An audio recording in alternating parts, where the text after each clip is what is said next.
Hello everyone, I'm Paul and today we're solving problem 3020. Find the maximum number of elements in subset. This is a medium problem that might become tricky, so here we will go step by step. Given an integer array nums, we need to find the maximum number of elements in a subset that we can use to build an array that follows this pattern. We need to take one number, then we have the number to the power of 2, then the number to the power of 4, and so on up to some power of 2, and then we do the same in decreasing order. If we start with power of 1, power of 2, and power of 4, we have to end with power of 4, power of 2, and power of 1. Let's see what this means. If we are given this array, we can take the elements 4, 2, and 2. And then once we have this, we can use these elements to build an array with 2, 4, and 2.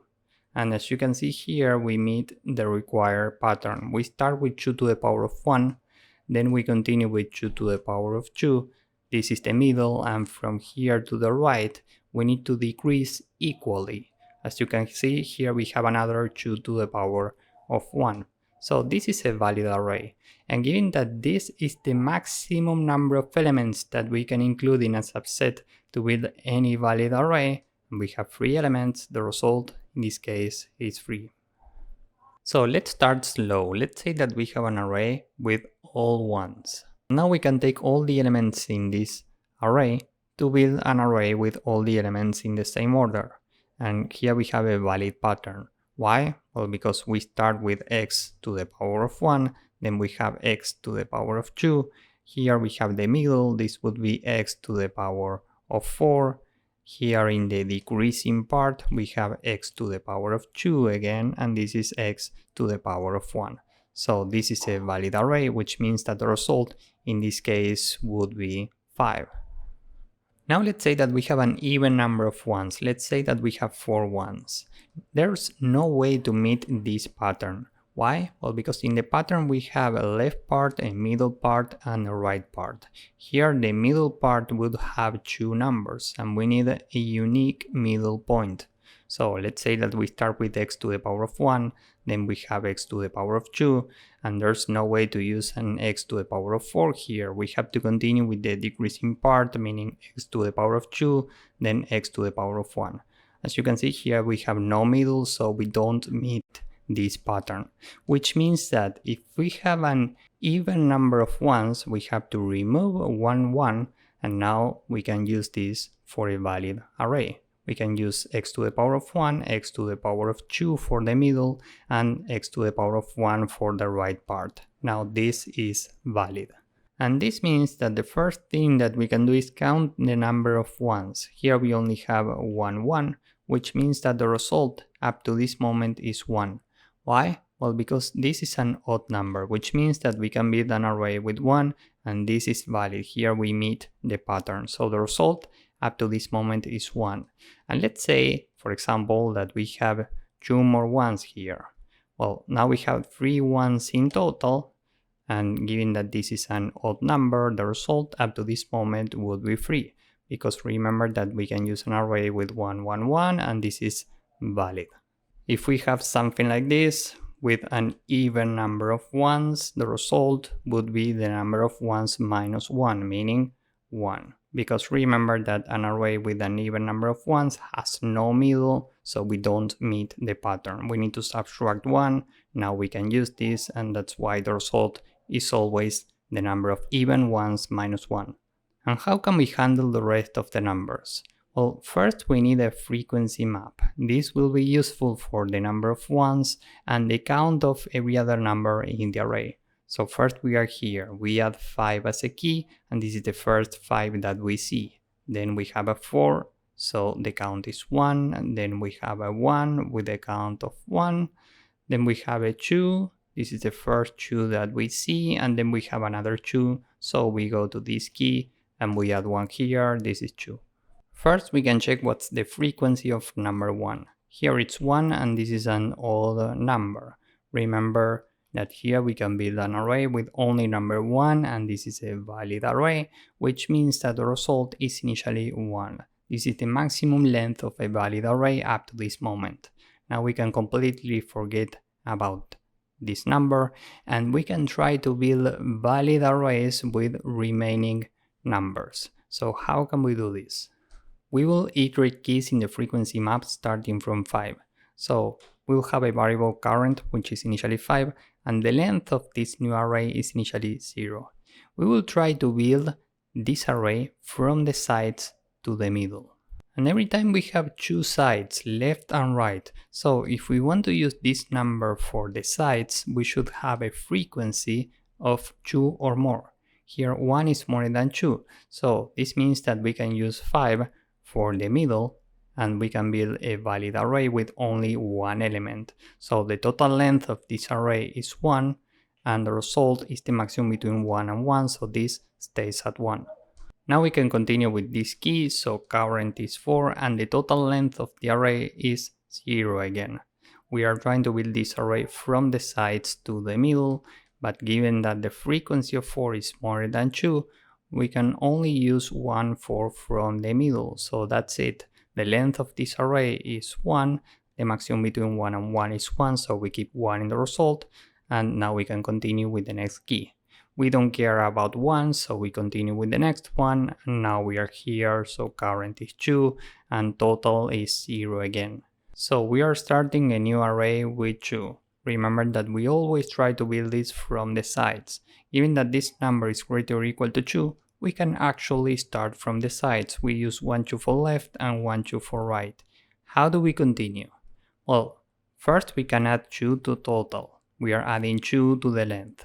And now we can update current to 2 times 2. This is equal to 4. Why? Well, because now we are using 2 as x.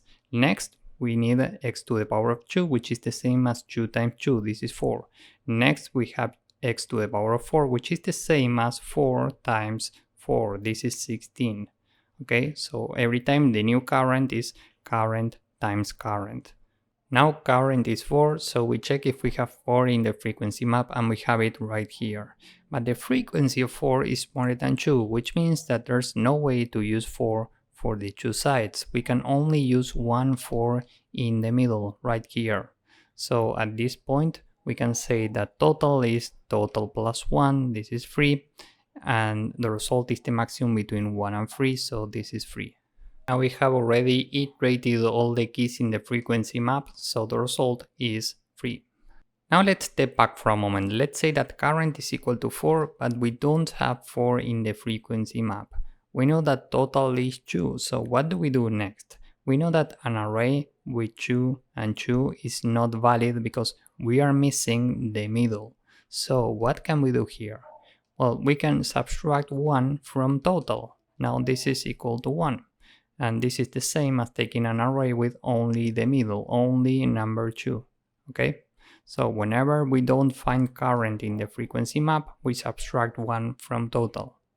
Time complexity for this approach is roughly big O of n.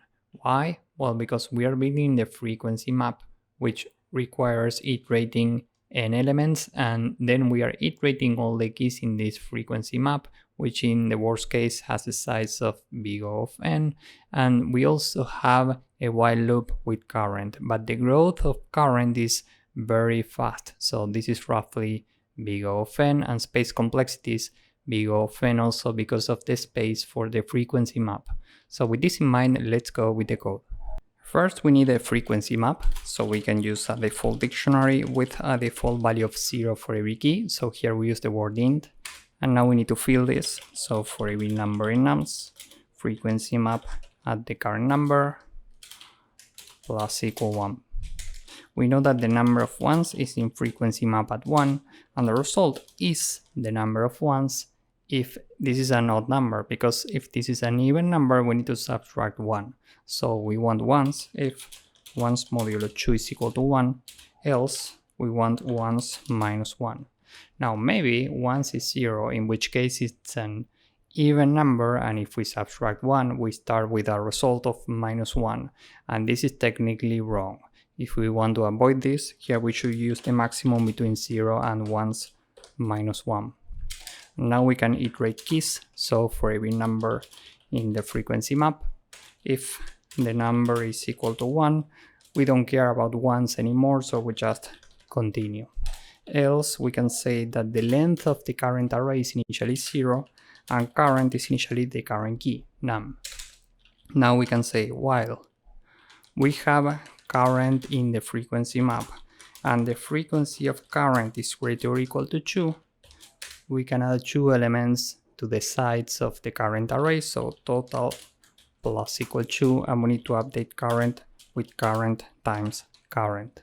And maybe you are wondering, why do we check if we have current in the frequency map and then check the frequency? Why don't we just do this? Well, because we don't want to modify the map during the iteration. So it's very important to first check if we have current in the frequency map and then do this in Python. Now, we can say if current in frequency map, then total plus equal 1. Why? Well, because in this case, we have current in the frequency map, but the frequency of current is smaller than 2. So we can add 1 element in the middle, which means that we add 1 to total. Else, if we don't have current in the frequency map, then we need to subtract 1 from total, total minus equal 1. And every time the result is the maximum between what we have in the result and total. So after the main for loop, we can go down here and return result. So let's submit this and see if it works. As you can see, this works and it's very efficient. So if you found this useful, please drop a like, subscribe, and see you in the next one. Bye bye.